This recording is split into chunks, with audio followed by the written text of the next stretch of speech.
함께 하나님 말씀 보겠습니다. 말씀은 고린도전서 1장 26절에서 31절까지 말씀입니다.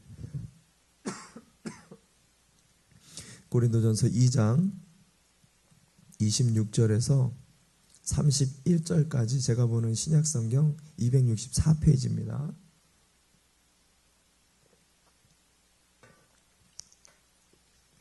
제가 보는 신약성경 264페이지 고린도전서 1장 26절에서 31절까지 말씀 다 찾으신 줄 알고 함께 한 목소리로 같이 함께 봉독하도록 하겠습니다. 시작. 형제들아 너희를 부르심을 보라. 육체를 따라 지혜 있는 자가 많지 아니하며 능한 자가 많지 아니하며 문벌 좋은 자가 많지 아니하도다. 그러나 하나님께서 세상에 미련한 것들을 택하사 지혜 있는 자들을 부끄럽게 하려 하시고 세상에 약한 것들을 택하사 강한 것들을 부끄럽게 하려 하시며 하나님께서 세상에 천한 것들과 멸시받는 것들과 없는 것들을 택하사 있는 것들을 패하려 하시나니 이는 아무 육체라도 하나님 앞에서 자랑하지 못하게 하려 하심이라. 너희는 하나님께로부터 나서 그리스도 예수 안에 있고 예수는 하나님께로서 와서 우리에게 지혜와 의로움과 거룩함과 구속함이 되셨으니 기록된 바 자랑하는 자는 주 안에서 자랑하라 함과 같게 하려 함이니라. 아멘, 아멘, 아멘. 할렐루야. 오늘도 하나님의 은혜가 우리의 마음과 또 우리의 기도 가운데 흘러넘치는 은혜의 새벽이 되기를 주님의 이름으로 축복합니다. 아멘. 40일 새벽기도 5번째 날입니다. 오늘도 나오신 여러분 한 분이 주님의 은혜 아래서 부르심 가운데 나왔는 줄 믿습니다. 그렇다면 기도의 제목이 있을 거고 이 한 주도 하나님이 부어주는 힘이 있을 것입니다. 오늘도 중보자로 섰으면 좋겠고 아버지 마음을 품고 간절하게 좀 부르짖을 수 있는 이 새벽이 되었으면 좋겠습니다. 해마다 또 시기마다 어떤 일들이나 크고 작은 가정이나 또 공동체나 또 민족이나 나라나 세계 곳곳에서 지구촌에서 일어나는 크고 작은 재앙들을 우리가 마주하거나 정말 안타까운 문제들을 접하게 될 때마다 수많은 크리스찬들과 교회들이 이렇게 외치죠. 회개해야 됩니다. 우리가 각성해야 됩니다. 지금이야말로 하나님께 돌아와야 될 때입니다. 기도하십시오. 기도해야 됩니다. 이렇게 부르짖습니다. 그것도 참 바람직하고 반드시 그 과정을 통해서 우리는 하나님을 볼 수 있어야 되죠. 하나님의 섭리 가운데 서야 되죠. 그러나 더 중요한 것은 지난주에도 나누었지만 어떤 문제가 터지기 이전에 어떤 상황이 벌어지기 이전에 우리가 하나님 앞에 나와야 될 존재라는 것을 깨달아야 된다는 것입니다. 왜냐? 하나님과 우리는 사랑의 관계라는 거예요. 연인 관계가 사랑에 빠졌을 때 어떻게 합니까? 아침에도 전화하고 점심에도 전화하고 저녁에도 뭐 그 먹은 게 또 시시콜콜하게 저녁에 뭐 먹었는지 또 밥은 또 다 잘 먹었는지 끝나고 또 전화를 해요. 그럼 또 좀 지난 다음에 씻었냐? 잠잘 준비해야지. 참 시시콜콜한 할 말도 없는 말 가지고도 하루 온종일 전화하는 게 연인관계잖아요. 사랑에 빠진 사람들이잖아요. 우리가 주일날도 만나고 화요일도 만나고 수요일도 만나고 계속 이런 만남을 갖는 것도 어떻게 보면 뜨거운 사랑에 빠진 사람들만이 할 수 있는 그런 연인관계에서만 고백할 수 있는. 근데 하나님과의 관계가 우리가 이렇게 돼야 된다는 거예요.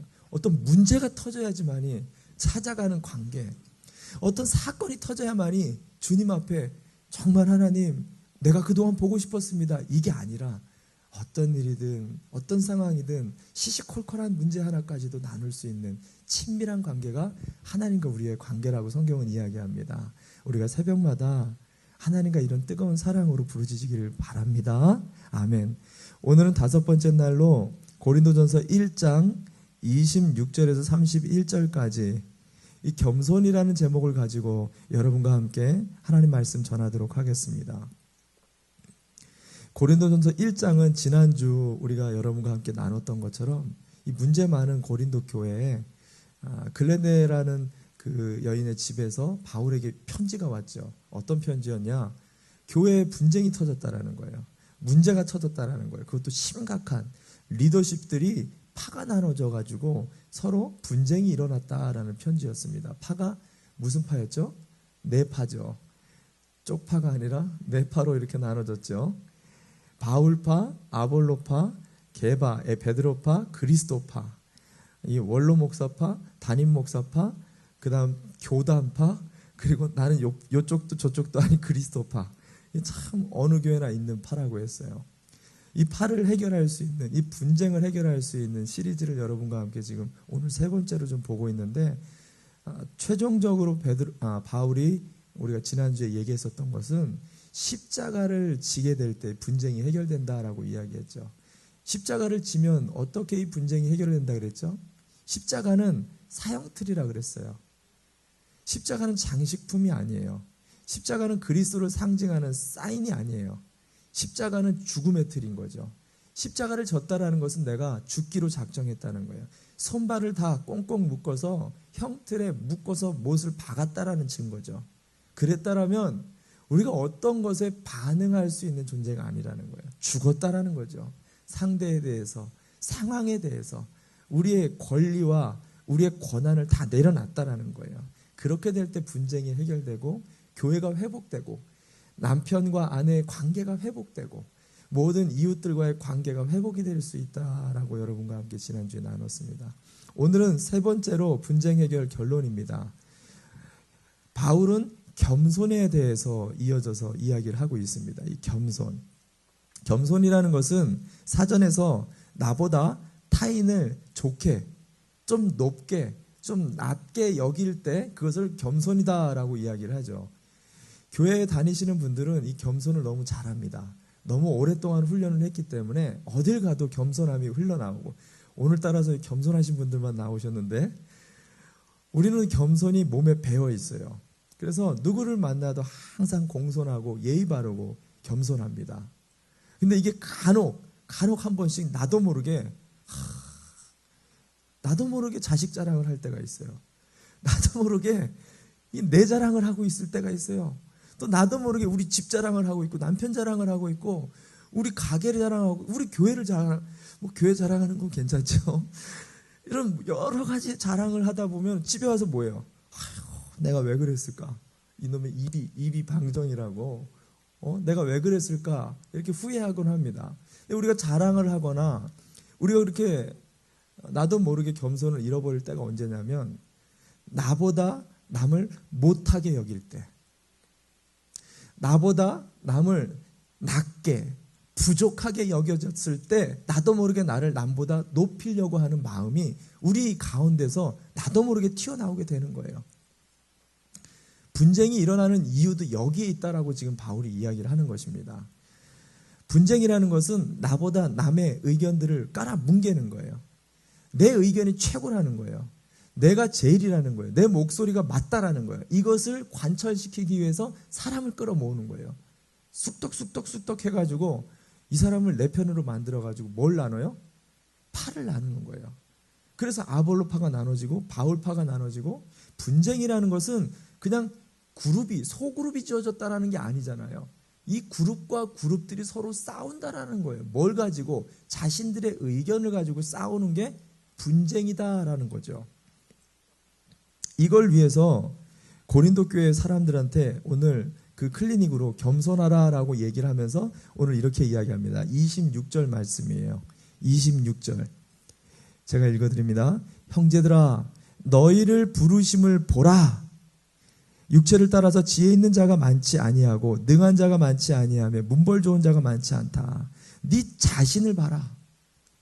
너 자신을 알라. 누가 그랬죠? 그분이 그랬죠. 소크라테스가 얘기를 했죠. 그러나 실제로는 이 소크라테스가 한 말이 아니라 당시 감옥이나 이 벽에 흔하게 볼 수 있었던 당시 시대의 문구였다라 그래요. 실제로 소크라테스가 한 말은 아닌데 그 소크라테스가 했기 때문에 유명해졌죠. 너 자신을 알라. 우리가 자신을 알게 될 때, 내가 어떤 존재인지 알게 될 때, 내가 어떤 인생을 살아왔는지를 알게 될 때 모든 것에 감사하게 되는 거예요. 내 본분을 알 때, 내 처지를 알 때, 내 수준을 알게 될 때 우린 겸손해진다라는 거죠. 고린도 교회 사람들한테 그렇게 얘기하는 거예요. 야, 니네 처지를 봐라. 니네가 어떤 존재인지 보라라는 거예요. 어떤 존재예요? 육체를 따라서 지혜 있는 자들이 없다라는 거예요. 여기서 지혜 있는 자들은 헬라파 최고위층에 있는 지식계층을 얘기하는 거예요. 그리고 능한 자가 없다. 정치적인 권력자들을 이야기하는 거예요. 정계의 인물들이 없다. 세 번째, 문벌 좋은 자가 없다. 사회적인 힘과 권력을 가진 자들, 사회에 한마디로 얘기하면 큰 손들이죠. 이런 자들이 없다라는 거예요. 할렐루야. 우리 교회랑 똑같네요. 그죠? 우리 교회랑 똑같습니다. 사실 실상 고린도 교회는 이런 사람들이 별로 없었어요. 그래서 너희가 지금 내세울 게 뭐가 있냐라는 거예요. 도대체 뭐가 있길래 그렇게 싸우냐는 거예요. 뭐가 있길래 그렇게 이야기를 하느냐는 거예요. 근데 재밌는 게 뭐죠? 하나님께서 우리의 부르심 자체가 그렇다라는 얘기를 하는 거예요. 고린도 교회만 그런 게 아니라 고린도만, 아니 갈라디아, 에베소, 빌립보, 하나님의 몸된 공동체가 세워지는 곳곳마다 다 이렇다라는 거예요. 부족한 자, 힘없는 자, 연약한 자들이 교회 공동체로 모이게 된다라는 거예요. 보세요. 예수님의 제자들을 보십시오. 12제자, 세상을 변화시킬 탁월한 제자들이 필요했죠. 말빨 있는 사람들이 필요했어요. 지혜로운 자들이 필요했단 말이에요. 수많은 박해를 견뎌낼 수 있는 지구력 있는 인내심 있는 사람들이 필요하지 않았을까요? 근데 아이러니하게도요, 100% 배신할 사람들, 연약한 자들, 나약한 자들을 예수님께서는 의도적으로 뽑았다라는 거예요. 왜? 그 이유가 여기에 있습니다. 오늘 본문 27절 이어져서 이렇게 얘기합니다.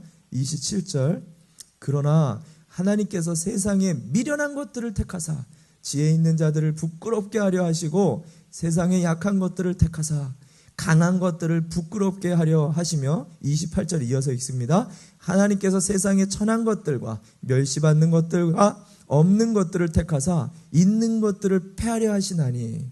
하나님의 계획이 있었대요. 그것은 연약하고 없고 부끄러움, 이 부족한 자들을 통해 있는 자, 여기서 있는 자는 원어 표현은 당시 중요한 사람들, 아주 중요 계층의 리더십들, 있는 자들을 이야기합니다.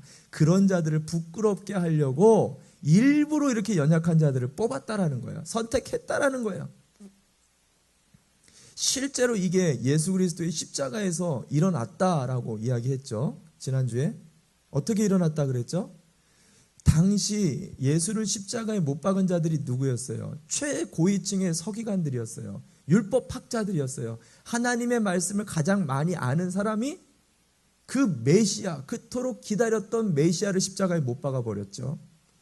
당시 최고 고위 계층에 있는 리더십들의 정치자들인 헬라파 철학자들이 그렇게 기다렸었던 예수님을 십자가에 못 박았어요. 무슨 말이에요?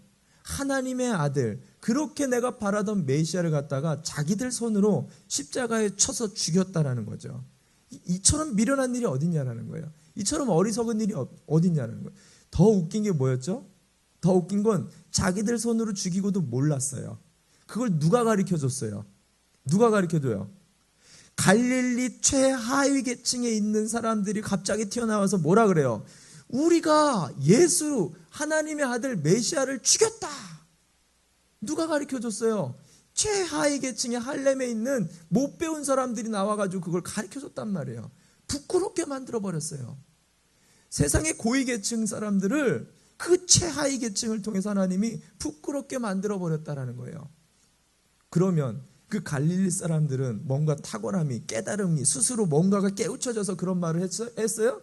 아니에요. 이 사람들이 어떻게 그걸 알게 됐어요? 나는 도저히 살 수가 없는 연약한 자입니다. 하나님의 은혜가 임해야지, 성령님이 우리에게 임해야만이 살 수 있습니다. 그렇게 간절하게 부르짖었던 120문도만 그걸 깨닫게 된 거예요. 왜? 성령이 부어지면서.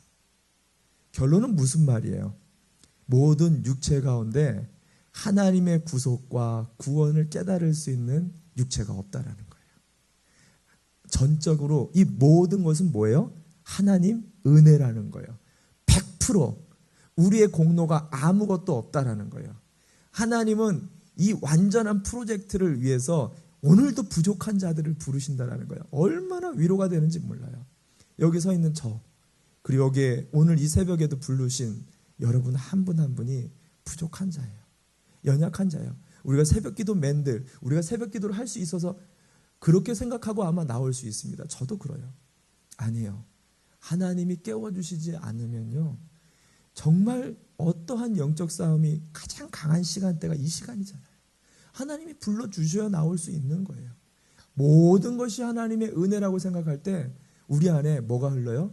은혜가 차고 넘치는 거예요. 그 마음을 따라 부르짖을 수 있는 이 새벽이 되라고 믿습니다. 아멘. 이런 깨달음 앞에 29절에 이렇게 그래서 얘기하죠. 바울이 고린도 교회들을 향해서 29절입니다. 제가 읽습니다. 이는 아무 육체라도 하나님 앞에서 자랑하지 못하게 하려 하심이라. 자랑하지 못하게 했다라는 거예요. 그래서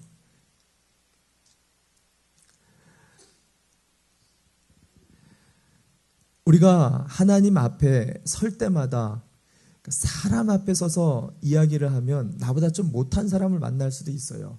좀 부족한 사람을 만날 수 있어요. 근데 우리의 인생 속에 항상 하나님이 내 앞에 계시다라고 생각하면 절대로 높아질 수가 없는 거예요. 내 힘과 내 지식으로 우리 가정이 이렇게 됐다라고 생각 못 하잖아요. 내 자녀가 이렇게 잘 된 게 내가 잘 키워서 됐다라고 사람 앞에 섰을 땐 그렇게 말할 수가 있어요. 근데 하나님 앞에서는 그렇게 말할 수가 없다라는 거예요. 하나님 앞에서 우리가 겸손해질 수가 있다라는 말을 하는 거예요. 사람 앞에 설 때는 우리의 겸손은 사실은 거짓이에요. 사실은 우리가 하나님 앞에서 서야만이 진정한 겸손이 나올 수가 있는 거예요. 모든 것이 하나님의 은혜입니다. 그것을 깨닫는 것이 겸손이라고 얘기를 하는 거죠. 사전적인 의미는 나보다 남을 높게 여기는 것이 겸손이에요. 그러나 성경에서 말하는 겸손은 나보다 먼저 하나님을 인정하는 것이 겸손이에요. 나를 생각하기 이전에 하나님을 먼저 바라보면서 고백을 하는 게 겸손이란 말이에요. 이렇게 되어질 때 여러분, 우리 교회와 가정과 우리의 일터와 이웃들과의 관계 속에 분쟁을 이겨낼 수가 있다는 거예요. 분쟁이 언제 일어나죠? 사실은 하나님의 은혜를 망각할 때 시작되는 거예요. 하나님의 은혜를 망각할 때 분쟁이 시작되는 거예요. 가정에서 부부관계에서 보세요. 가정을 이끌어가는 게 나야! 나야라고 얘기할 때 그때 부부가 어떻게 돼요? 싸움이 일어나는 거예요. 나 때문에 우리 가정이 일어나는 거예요. 서로 나 때문이라고 은혜를 망각하기 시작할 때 부부싸움이 일어나죠. 자녀들이 언제 부모한테 대들어요? 자기가 스스로 잘한 줄 알고 있을 때 부모의 은혜를 잊어버릴 때 대드는 거예요. 개념을 상실해버리는 거죠, 자녀들이. 그때 은혜를 망각할 때 대들기 시작하는 거예요. 마찬가지입니다. 교회가 나 때문에 돌아간다라고 생각할 때 그게 담임이든 그게 장로님이든 그게 권사님이든 누구든 상관없어요. 교회가 나 때문에 유지되고 교회가 나 때문에 돌아간다라고 생각할 때 교회는 분쟁이 일어나는 거예요. 회사도 마찬가지예요. 나 없으면 안 돼. 내가 회사 일구었어. 그런 사람이 꼭 분쟁을 일으켜요. 여러분, 오늘 바울이 이야기하는 게 뭐예요? 하나님의 은혜를 다시 회복하라는 거예요. 모든 것이 하나님의 은혜였다라고 그 은혜의 강과 하수가 우리 가정에 흐를 때, 우리의 생애 속에 흐를 때 비로소 하나님의 몸된 교회와 가정이 회복된다는 거예요. 오늘 본문은 30절과 31절 마지막으로 읽습니다. 제가 읽어드립니다. 너희는 하나님께로부터 나서 그리스도 예수 안에 있고 예수는 하나님께로 나와서 우리에게 지혜와 의로움과 거룩함과 구속함이 되셨으니 기록된 바 자랑하는 자는 주 안에서 자랑하라 함과 같게 하려 함이니라. 아멘. 이게 무슨 말이에요? 우리를 구원한 게 예수 그리스도의 100% 공로라는 거예요. 근데 그 예수가 어디서 나왔냐라는 거예요. 그 예수도 사실은 하나님께로서 나왔다라는 거예요. 모든 것이 하나님의 은혜라는 거예요. 그래서 너희가 자랑하고 싶은 게 있고 너희가 교만해지려고 할 때마다 항상 예수 안에서 누구를 자랑하라는 거예요? 하나님을 자랑하라는 거예요. 기록된 바라고 표현했는데 이게 예레미야에 있는 말씀을 가지고 온 거예요. 바울이 예레미야에 이렇게 얘기합니다. 지혜로운 자는 그의 지혜를 자랑하지 말라. 용사는 그의 용맹을 자랑하지 말라. 부자는 그의 부함을 자랑하지 말라. 자랑하는 자는 이것으로 자랑해야 되는데 곧 명철하여 나를 아는 것과 나 여호와를 사랑과 정의와 공의를 땅에 행하는 자인 줄 깨닫는 것. 이걸 자랑하라는 거예요. 무슨 말이에요? 왜 용맹한 자는 용맹을 자랑할 수가 없어요? 그 용맹 누가 줬냐? 하나님이 줬다라는 거예요. 왜 부한 자가 부한 것을 자랑할 수가 없어요? 부를 누가 줬냐라는 거예요. 하나님이 줬다라는 거예요. 지혜를 왜 자랑할 수가 없어요? 하나님이 주셨기 때문에. 누구를 자랑하라는 거예요? 하나님을 자랑하라는 거예요. 여러분, 하나님을 자랑하는 것이 겸손이에요. 나를 자랑하는 것이 교만이에요. 하나님을 자랑하게 되어질 때 분쟁이 없어진다라는 거예요. 하나님만을 자랑하게 될 때 교회는 오히려 똘똘 뭉치게 되는 거예요. 하나님 중심으로. 오늘도 가정 안에서 하나님 자랑하는 사람들이 됐으면 좋겠습니다. 오늘도 우리의 생애 속에서 그 하나님을 드러낼 수 있는, 내가 드러내려고 할 때, 우리의 자녀를 드러내려고 할 때, 나의 지혜와 부를 드러내려고 하는 그 순간에 이 모든 것을 주신 것이 하나님이십니다. 그 하나님의 이름을 드높이고 그 하나님을 드러낼 수 있는 겸손함으로 오늘도 이웃과 교회와 가정 안에 있는 분쟁을 이겨낼 수 있는 저와 여러분이 되시기를 주님의 이름으로 축원합니다. 축원합니다. 우리 함께 기도합시다. 오늘도 말씀을 붙들고 하나님, 이 땅의 수많은 교회들 안에 하나님을 자랑하는 교회들이 되어지도록 중보해 주셨으면 좋겠습니다. 우리의 가정 안에